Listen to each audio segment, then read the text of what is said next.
सबसे पहले आपको अस्सलाम वालेकुम जी, आप और मेरी तरफ से मुबारकबाद भी कि आप माशाल्लाह बहुत अच्छी, ये साथ साथ आपने ये बच्चियों के लिए जहेज़ का भी इंतज़ाम किया होता है। मैं समझता हूँ अल्लाह पाक जिनको तौफीक देते हैं वही ये सारा कुछ करते हैं, आप तो अरसा दराज से कर रहे हैं। अच्छा, आप ज़रा अच्छे अच्छे अल्फाजों में मुझे बताना कि ये सारा कुछ आप अपने, ये आपको कोई पार्टिसिपेट करता है या आप खुद ही करते हैं?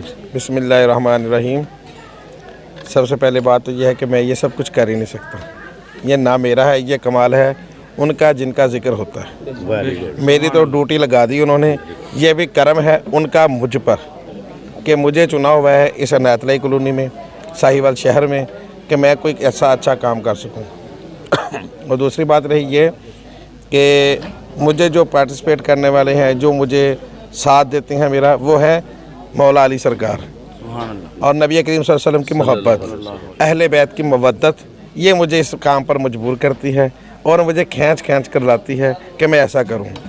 मैं ये चाहता हूं कि मेरी मौत भी आए तो उनकी मोहब्बत में आए। और ये मैं इंशाल्लाह जब तक मेरे दम में दम है, ये मेरी वालदा का मिशन था कि वो मुझे उन्होंने बताया कि बेटा अगर किसी की बेटी को तुम दरवाजे से उठा दोगे तो ये तुम्हारे लिए बहुत ही बाइस सवाब है और तुम्हारी ये बख्शिश का समान है।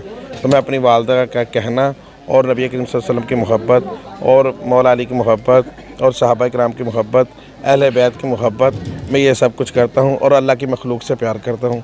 जितना हो सके मैं करूँगा इंशाअल्लाह। नेक्स्ट क्या मिशन आपका? इंशाअल्लाह नेक्स्ट मेरा मिशन है, मेरे मालिक ने अगर मेहरबानी फरमाई तो पिछली मरतबा जब मैंने 10 जहेज़ के पैकेज दिए थे तो मैंने ये नेक्स्ट कहा था कि जश्न अली पे मैं इंशाल्लाह 25 दूँगा। मेरे मौला ने मेरी बात को पूरा किया और बड़ा अच्छे तरीके से मैं इंशाल्लाह ये 25 की बजाय अब 27 दिए हैं। इंशाल्लाह जश्न मिलाद मुस्तफ़ा पर मेरा इरादा है कि मैं 50 जहेज़ दूँ। वेरी गुड, इंशाल्लाह ये मेरा मिशन है।